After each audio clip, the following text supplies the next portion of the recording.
What's up? Hey, what's good? What's poppin'? I am Miss Berry. Welcome back to my channel. I appreciate you guys for sliding through and coming to kick it with me. As you guys can see from the title, I'm getting right back up into Mr. Thomas. So you guys told me to, look him up, watch his videos, which I've done previous Thomas Sowell's reactions. So if you guys have not seen that, then after this video, take a stroll on my channel and take a look. But we are gonna get up into what did the Americas look like before and after Conquest. Because in school we learned a lot, and if you guys know, y'all know I'm expanding my mind, so let's get to it.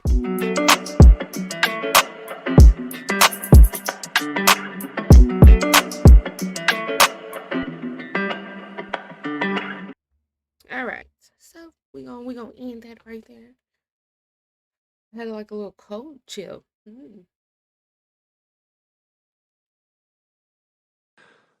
When the Europeans arrived in the Western Hemisphere, these invaders behaved, by and large, as conquerors have behaved all over the world for thousands of years, which is to say, brutally, greedily, and with arrogance toward the conquered peoples. Indeed, that is very much the way that Indian conquerors behaved toward other Indians, long before Columbus's ships first appeared on the horizon. However, Europeans' discovery of the Western Hemisphere was not only a watershed in the history of the indigenous peoples of the New World, it was one of the most momentous events in the history of the human race. For this discovery meant that each half of the planet now became aware of the other half's existence and began a massive interchange of material things and cultures, as well as a massive movement of people across the Atlantic. Nothing would ever be the same again in either half of the world. Foods never seen before would become crucial to the diets of people thousands of miles away, the potato in Ireland, for example, and commercial crops never grown before, such as rubber in Malaya and cocoa in Nigeria, would become mainstays of national economies. Sweet potatoes would become a defense against famine in China, which ended up producing more of this Western Hemisphere vegetable than the rest of the world put together. Transfers in the other direction were also of major and transforming importance. In a hemisphere that had never seen horses before, many Indians on the American plains would become skilled horsemen, hunting and fighting mounted and using firearms. For the first time in history, millions of people would migrate across an ocean, by choice from Europe and by force from Africa, and whole new disease environments would intermingle, with devastating impact on the native peoples of North and South America. The introduction of liquor was likewise devastating and even longer lasting in its effects than the new diseases, to which the surviving remnants of the original Indian population eventually acquired biological resistance. While the disease transfer was not all one way, an epidemic of syphilis. Whoa. I believe yeah, I most definitely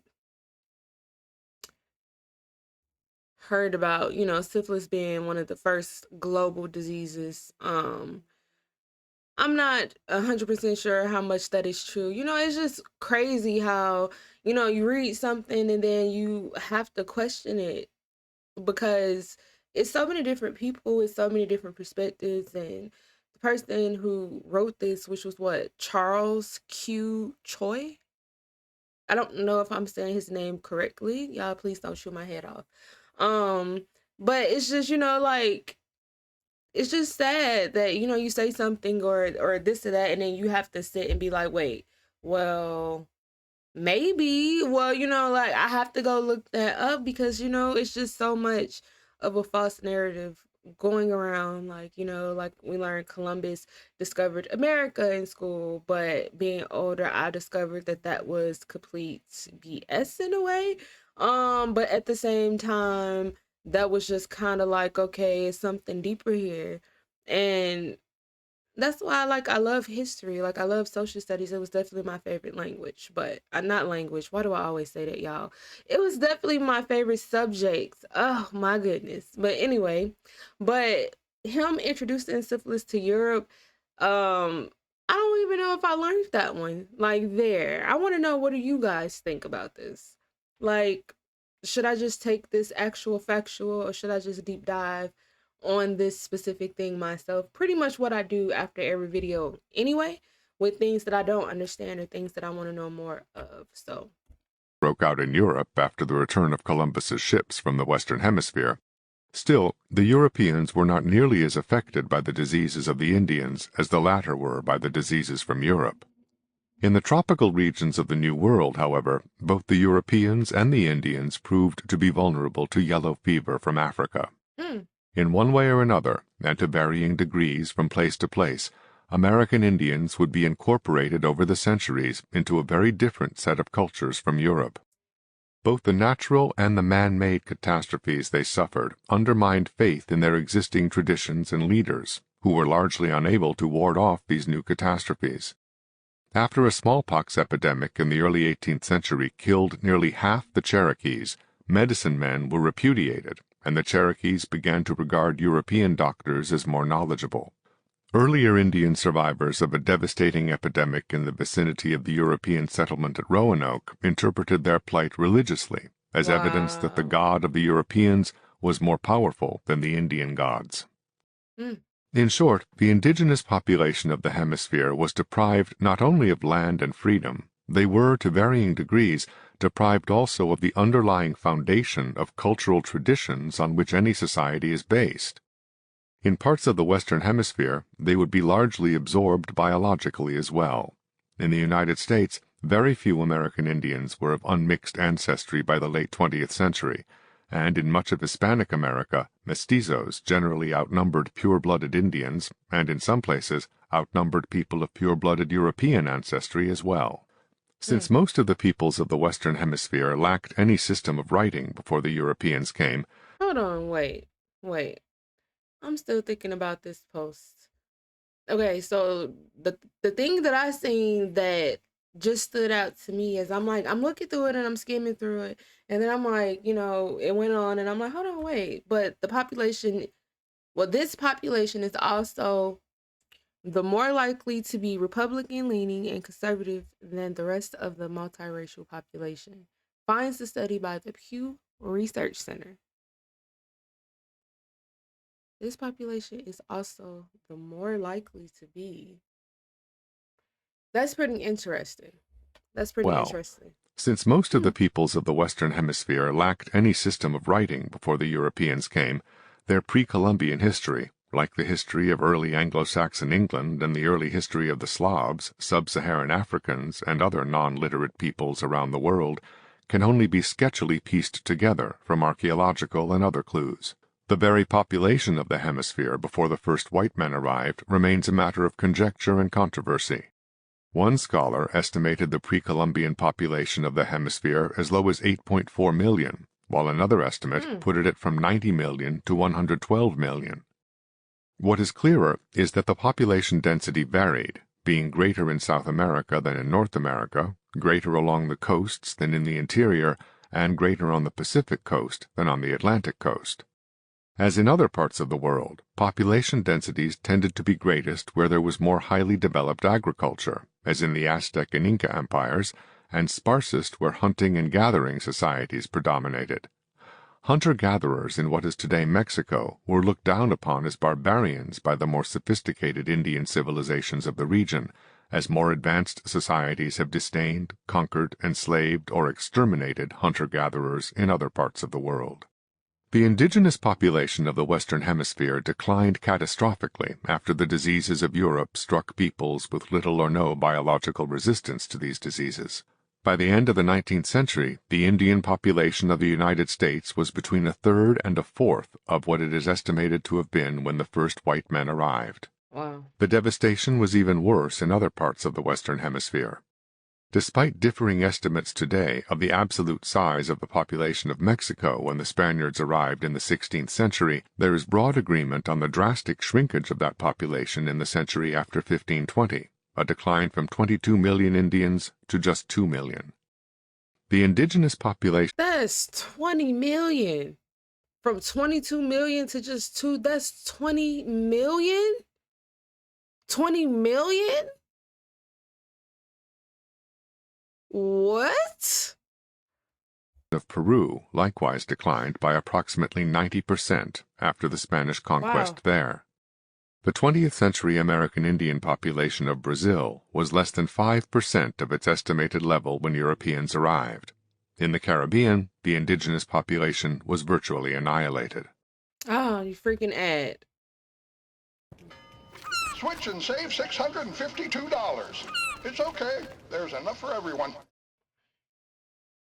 If money has been the obstacle to you creating the films that you'd like to create, All right, y'all. The horrendous impact of new diseases may have had at least as much to do with the Indians losing control of the hemisphere to Europeans as the military encounters between the two, in which the technological advantage generally lay with the invaders. While it has not been uncommon in history for a smaller military force from a more developed society to prevail over a numerically superior force from a society less technologically or organizationally advanced, the Roman invaders of Britain or the European invaders of Africa, for example, nevertheless, the numerical disparity in the Western Hemisphere was extreme. Whether the lowest or the highest estimate of the population of the Western Hemisphere in pre-Columbian times is closer to the facts, there were still millions of Indians, and probably tens of millions. Yet the entire European population of the Western Hemisphere had not yet reached 1 million as late as the middle of the 17th century, more than 150 years after Columbus arrived. By that time, the Spaniards alone had established an empire that stretched from San Francisco Bay to the River Plate in Argentina.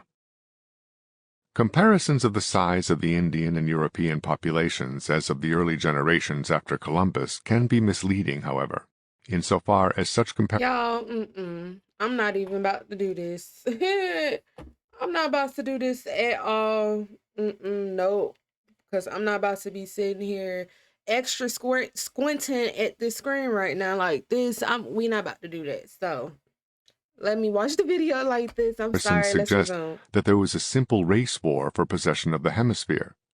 Neither the Indians nor the whites were united, so that both alliances and battles took place across racial lines. Many Indians allied themselves with the newcomers in warfare against other Indians, for revenge against erstwhile Indian conquerors and oppressors, or to share in the spoils of war, or to gain other advantages. Similarly, the Europeans fought among themselves for a variety of reasons and had Indian allies against fellow Europeans. The British and French, for example, clashed repeatedly in battle in North America, as they did around the world, and both had Indian allies in these battles. In addition, there were simple European versus European battles, as there were Indian versus Indian battles. The Dutch sent a naval squadron to attack the British settlement in Virginia, and the British government under Cromwell sent expeditionary forces to colonial America to force the surrender of royalist governments in various British colonies on the North American continent and in the Caribbean. In South America, rival contingents of Spaniards fought among themselves over the spoils of the Incan Empire, and when much of this treasure was shipped off to Spain, British privateers waited on the high seas to intercept it. In short, colonial-era rivalries and alliances were not based on race, but on expediency. In 1701, a letter written by a British colonial official spoke of the Iroquois Indians to the west as the only barrier against the French forces, including the Indian allies of the French. As late as the first few decades of the newly created United States, major military battles between whites and Indians remained rare in this part of the hemisphere, certainly as compared to the hundreds of battles per decade that would later occur in the United States after the middle of the 19th century, when a now vastly larger white population sought far more land and had both the numbers and the military equipment to take it. Even during this later era, however, much of the land transfer from Indians to whites in the United States was through what might be called semi-conquest, as the American government. Wow, before the day was out, they had massacred 7,000 people and taken control of the Inca Empire. Not a single Spanish life was lost in the process. Paid millions of dollars to Indians for their land, but only about half of what that land would bring in the market. Many of the conquests of the Western Hemisphere were not like the conquests of modern Europe, where one organized state attacks another militarily and, after defeating it on the battlefield, takes over its territory and its sovereignty over the people living there. Many of the early European conquests in the Western Hemisphere were a series of uncoordinated campaigns by fighting units operating under the general auspices of the governments of Spain or Portugal, but by no means always under the effective direction or control of rulers or officials on the other side of the Atlantic. Given the slowness of communications in the era of wind-driven ships, news of what was being done in the Aztecs. name of Spain or Portugal often reached the Iberian Peninsula long after it was a fait accompli. Even Spanish viceroys in the Western Hemisphere could lose control of the situation some distance away, as both Cortés in Mexico and Pizarro in Peru ignored the orders of their Spanish superiors in the New World. The British colonies in North America were likewise settled and expanded in piecemeal and often uncoordinated ways, typically by land purchase rather than military conquest in early colonial times. However, even in a given colony, such as Pennsylvania, the treaties made with the Indians by the Quaker leadership in Philadelphia were often ignored by the Scotch-Irish settlers on the western frontiers, who tended to settle on whatever land they found desirable, without worrying about whether it was inside or outside some line drawn on a map in Philadelphia. Given the Scotch-Irish tradition of occupying land they had not bought, whether in Britain, America, or Australia, this could hardly be surprising. Long after a growing population and an improving weapons technology put the Europeans clearly in the ascendancy throughout the hemisphere, there were still large frontier regions where Indians maintained their independence and their ability to fight. In 18th-century Argentina, for example, Spanish frontier settlements were often subjected to Indian raids, during which captives would be taken away by the Indians, often to be either ransomed later or to be retained as slaves, including Wow. concubines, for the Indians preferred capturing Excuse women me. and killing men, while children would be raised as members of the tribe. It was very common for Indian tribes to have Spanish What? captives, nor were the numbers It's just so freaking crazy to me for someone like you came in this world alone, right? For someone to say this is what you're going to do with your life, which is, I mean, when you think about it, I mean, we have a government, we have laws and all of this in place on things we can and can't not do. So I mean, we're very aware of all of this. It's not anything new, but basically, just thinking about it, like deeper than just deep, it's just like, but at the same time, if we didn't have a world with laws or this or that, I feel like, not even I think that it would be most definitely a lot of corruption, a lot of chaos, because everybody could do what they just want to do when they want to do it. There's nobody here to tell them, oh, this is wrong, or you're going to get in trouble for this. Like, they don't have any fear that there will be any consequences or anything like that. So I'm just thinking about it like that. So I mean, I understand, laws in place, but when it comes to, being captured and sold and, a slave and all of this stuff, it's just like, how can you take someone's freedom like that?